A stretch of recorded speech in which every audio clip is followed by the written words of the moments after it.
কি জানি, সবাই তো বলে দেখি চিন্তা রোগের কোনো ওষুধই হয় না। তারা একবার আমার হাতের কফিটা খেয়ে দেখতে পারেন। আমি কিন্তু কফিটা বেশ ভালো বানাই। আর আসবেন কিন্তু রেনি সিজন দেখে।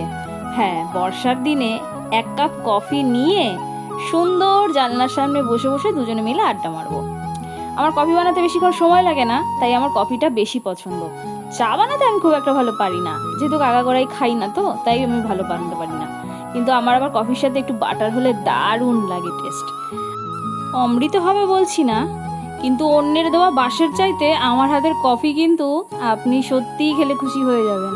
একবার খেয়ে দেখতে পারেন। আসবেন কিন্তু একটু রেনি সিজন দেখে অবশ্যই, কারণ বর্ষাকালে গরম কফি নিয়ে বসে বসে দুজনে আড্ডা।